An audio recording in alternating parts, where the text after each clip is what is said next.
Hello guys, നമ്മൾ ഇന്ന് living വേൾഡിലെ first ചാപ്റ്ററിലോട്ട് enter ചെയ്യുന്ന നമ്മുടെ ബയോളജി സെക്ഷന്റെ സെക്കൻഡ് വീഡിയോ ആണ്. പ്രീവിയസ് ക്ലാസ്സിൽ നമ്മൾ ജനറൽ ഇൻട്രൊഡക്ഷൻ എല്ലാം കഴിഞ്ഞു. സയന്റിസ്റ്റ് ഏണസ്റ്റ് മേയറിനെ കുറിച്ച് പഠിച്ചു. സോ നമ്മുടെ ഇന്നത്തെ വീഡിയോയിൽ നമ്മൾ ലിവിങ് വേൾഡിലെ ഡൈവേഴ്സിറ്റി ഇൻ ലിവിങ് വേൾഡ് എന്നുള്ള സെക്ഷനാണ് ഡീൽ ചെയ്യുന്നത്.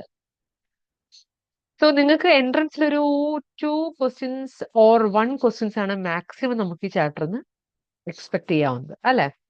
സോ നമുക്ക് ചാപ്റ്ററിലേക്ക് കിടക്കാം. The living world. How wonderful is the living world. അതെ, ഭയങ്കര മനോഹരമാണ് നമ്മുടെ ലിവിങ് വേൾഡ്, അല്ലെ? The wide range of living type is amazing. The extraordinary habitats in which we find living organisms, be it cold mountain, deciduous forests, oceans, freshwater lakes, deserts, or hot springs, leave us speechless. The beauty of galloping horse, of a migrating birds, the valley of flowers, or the attacking shark evokes uh, and a deep sense of wonder. The ecological conflict and cooperation among the members of a population and among populations of a community, or even the molecular traffic inside the cell, make us deeply reflect on what indeed is life. ഇത് ശരിക്കും ഞാൻ കഴിഞ്ഞ പ്രാവശ്യം പറഞ്ഞതുപോലെ തന്നെ ഇതിലൊക്കെ ഒരു NCERT-യിൽ നല്ലൊരു പോയട്രിക് ലാംഗ്വേജ് നിങ്ങൾക്ക് കാണാൻ പറ്റും. അവര് ആ ലിവിങ് വേൾഡിന്റെ ആ ഒരു ഡൈവേഴ്സിറ്റി നിങ്ങൾക്ക് ഫിക്സ് ചെയ്യാണ്. കറക്റ്റ് പറയുകയാണെങ്കിൽ നമ്മുടെ ഓഷ്യൻസ്, ഫോറസ്റ്റ്, എല്ലാ കാര്യത്തിലും ഒരു ഒരു ഒരു ഗ്രേറ്റ് ഡൈവേഴ്സിറ്റി കാണില്ല. ഈവൻ നമ്മുടെ സെല്ലുകളിൽ പോലും നമുക്ക് അതുപോലെ നമുക്ക് ആ ഒരു molecular traffic inside A cell അതുപോലും ഒരു ഡൈവേഴ്സിറ്റി ആയിട്ടാണ് ഇവിടെ പറയുന്നത്. ഓക്കെ, നിങ്ങൾക്ക് ആ ഡൈവേഴ്സിറ്റി നിങ്ങളുടെ ഉള്ളിലേക്ക് ഒന്ന് ഇൻജെക്ട് ചെയ്യാണ് ശരിക്കും പറയാച്ച. ഓക്കെ, അപ്പൊ എന്താണ് ലൈഫിന്റെ ആവശ്യമുള്ള ഇതിലൊക്കെയാണ് വരുന്നത്. Okay, this question has two implicit questions within it. ഏത് വാട്ട് ഇൻഡീഡ് ഈസ് ലൈഫ് എന്നുള്ള ക്വസ്റ്റ്യൻ രണ്ട് ഇംപ്ലിസിറ്റ് ഉണ്ട്. The first is a technical one and seek answer to what is living is as opposed to the non living. Living എന്ന് പറഞ്ഞാൽ എന്താ? Non ലിവിങ്ങിന് just opposite ആണ്, അല്ലെ? And the second is a philosophical one that seeks answer to what is the purpose of life. എന്തിനാണ് ജീവിതം എന്നുള്ളത്, അല്ലെ എന്താണ് ലൈഫിന്റെ ഉദ്ദേശം, എന്താണ് അതിന്റെ പർപ്പസ് എന്നുള്ളത് ഒരു ഫിലോസഫിക്കൽ വൺ ആയിട്ട്. As scientist we shall not attempt answering the second question. We will try to reflect what is living. Okay, നമ്മൾ എന്താണ് ലിവിങ് എന്നൊക്കെ പഠിക്കാൻ പോവാണ്, അല്ലെ?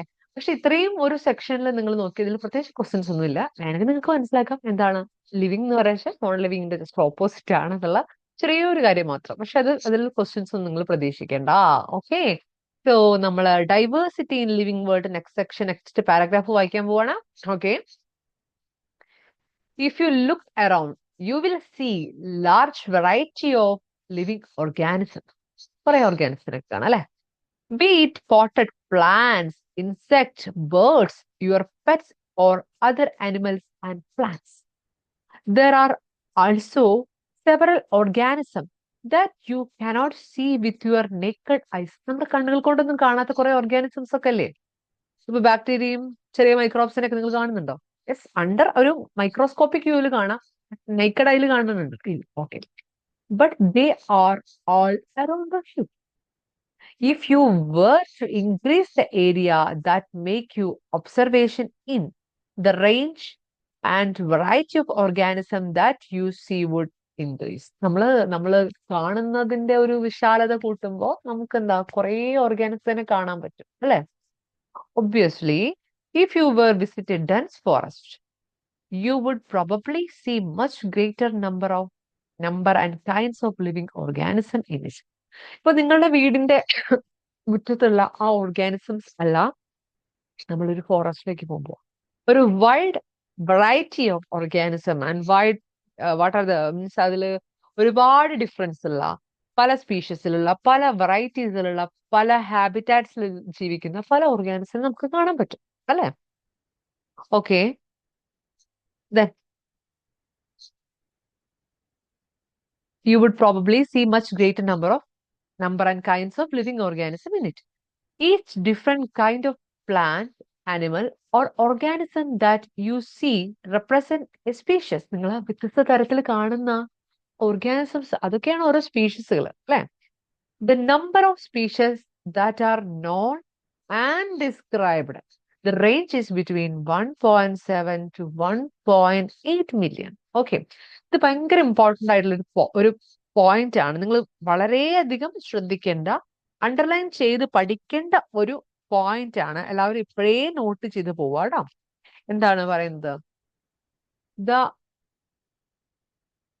known and described range of species, number of species that are known, അറിയപ്പെടുന്നത്, and described range, ആ range 1.7 to 1.8 million. നിങ്ങൾ biodiversity chapter +2 പഠിക്കുമ്പോഴും ഈ ഒരു പോയിന്റിലേക്ക് നിങ്ങൾ വരും. അപ്പൊ അതുകൊണ്ട് ഈ ഒരു പാർട്ട് അല്ലെങ്കിൽ ഏതൊരു ക്വസ്റ്റ്യൻ വരുന്ന പാർട്ടാണ് പ്രീവിയസ് ഇയേഴ്സിലൊക്കെ ചോദിച്ചിട്ടുള്ള ഒരു ഇമ്പോർട്ടന്റ് ആയിട്ടുള്ള സാധനം. Number of species non and described 1.7 to 1.8 million. അതായത് ഏകദേശം പറഞ്ഞാൽ ഒരു 18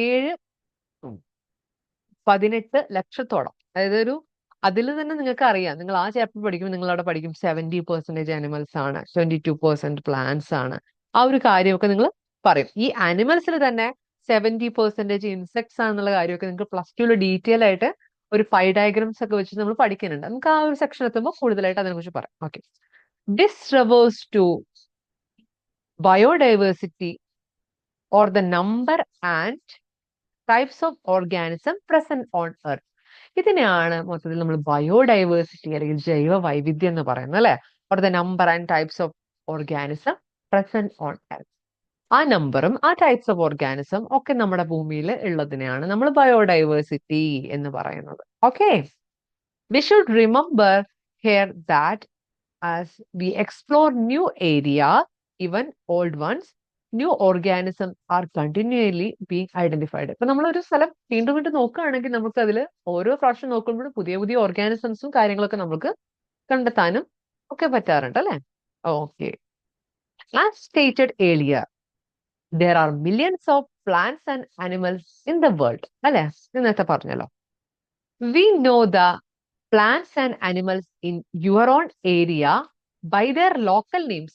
ഓക്കെ, നമ്മളൊക്കെ നമ്മളെ നാട്ടിൽ ഓരോ പ്ലാന്റ്സ് ആയാലും അനിമൽസ് ആയാലും അതിനൊക്കെ ഒരു ലോക്കൽ നെയിംസ് അല്ലെങ്കിൽ വെർണാക്കുലർ നെയിംസ് എന്നുള്ള വേറെ ഒരു കാര്യോട് പറയാറുണ്ട് അല്ലെ? ലോക്കൽ നെയിംസിലൊക്കെ അറിയപ്പെടാറുണ്ട്. മനസ്സിലായില്ലേ? ഫോർ എക്സാമ്പിൾ ഇപ്പൊ എന്താ ഞാൻ പറയാം, ഇപ്പൊ നമ്മള് എട്ടുകാലി എന്ന് പറയും, വേറൊരു ജില്ലയിൽ വേറൊരു പേരായിരിക്കും ചിലപ്പോ അതിന് പറയാം അല്ലെ?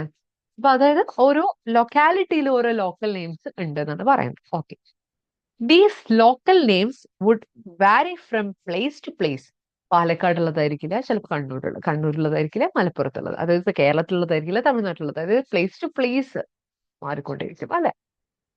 ഈവൻ വിത്തിൻ കൺട്രീസിൽ പോലും ഡിഫറൻസ് ആണ്. Okay, probably you would recognize the confusion that would created if we did not find the ways and means to talk each other to refer the organisms we are talking about. Hence, there is a need to standardize naming of the living organism. അപ്പോൾ ഇതിനൊരു standard വെക്കണം, ഒരു നെയിമിങ്ങിന് ഒരു common ആയിട്ടുള്ള ഒരു standard technique വെക്കണം അല്ലെ? such that particular organism is known by same all over the world. ഈ ലോകം മുഴുവനും ഇതിന് ഒറ്റ പേര്, അതായത് ഏതാണെന്ന് നമുക്ക് ഐഡന്റിഫൈ ചെയ്യാനായിട്ട് ഒരു നെയിമിൽ ഈ വേൾഡ് മൊത്തം അറിയണം. Okay, this process is known as nomenclature. ആ പ്രോസസ് ആണ് നോമൻക്ലേച്ചർ. എന്താണ് ആ പ്രോസസ് ആണ് നോമൻക്ലേച്ചർ പറയുന്നത്? there is a need to standardize the naming of living organism such that particular organism is known by same name all over the world. The process is known as nomenclature. മനസ്സിലാക്കുക, ആ process ആണ് nomenclature. അങ്ങനെയൊക്കെ ഒരു phrase തന്നിട്ട് അത് എന്താണ്, nomenclature ആണോ identification ആണോ എന്നൊക്കെ ഒരു ക്വസ്റ്റ്യൻ മേ ബി എക്സ്പെക്ട് ചെയ്യാം. അതിലൊരു പ്രോബിലിറ്റി കുറവാണ് എങ്കിൽ പോലും നിങ്ങൾ ശ്രദ്ധിക്കുക, അതാണ് nomenclature. Okay, obviously the nomenclature or naming is only possible when organism is described correctly and we know to what organism name is attached to. മനസ്സിലായോ? അതായത് ഈ nomenclature naming is only possible when organism is described. പ്രത്യേകിച്ച് അതിനെ കുറിച്ച് പറയുമ്പോൾ ഇപ്പൊ 8 കാലി എന്ന് പറയുമ്പോൾ 8 കാലുകളുണ്ട്, അത് ഒരു എന്താ പറയാ ഒരു ഇൻസെക്ട് ആണ്.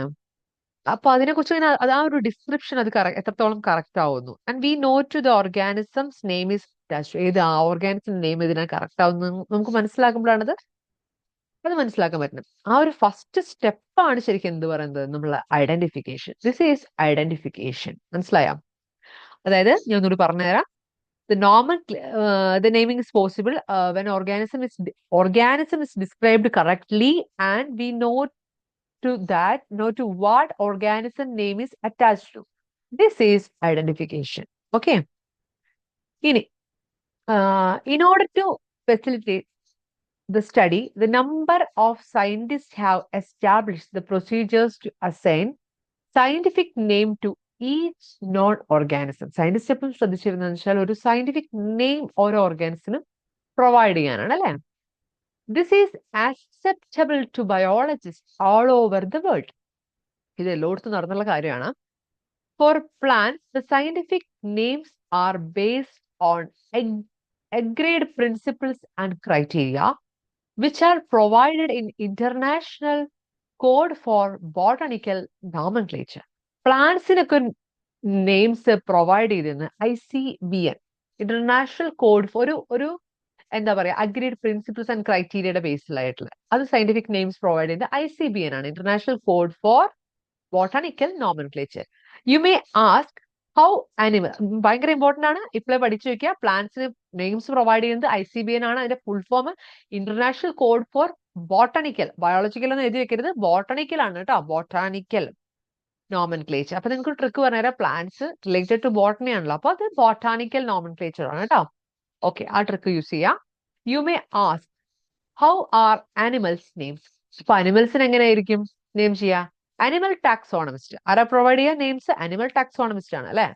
Have evolved the international code of zoological nomenclature. വീണ്ടും സിമ്പിൾ ആയല്ലോ. അപ്പോ ICZN എന്നാണ് പറയാ, international code for zoological nomenclature ആണ്, international code of zoological nomenclature.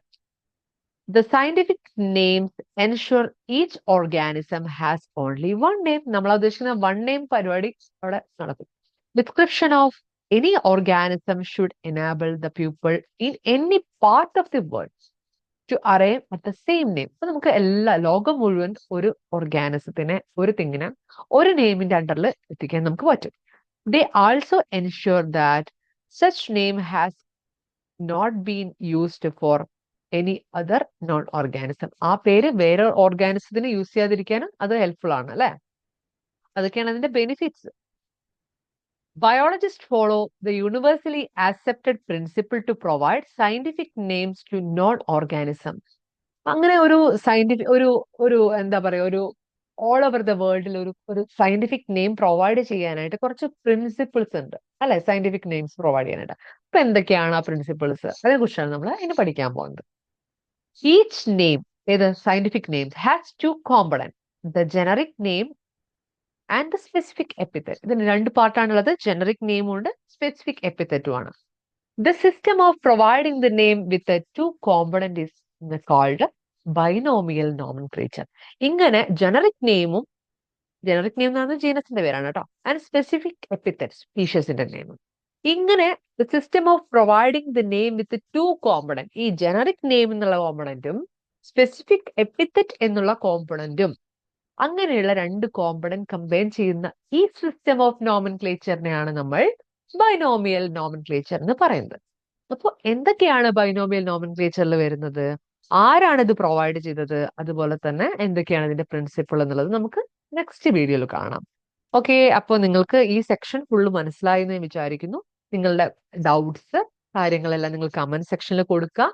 Do like, share and subscribe my channel.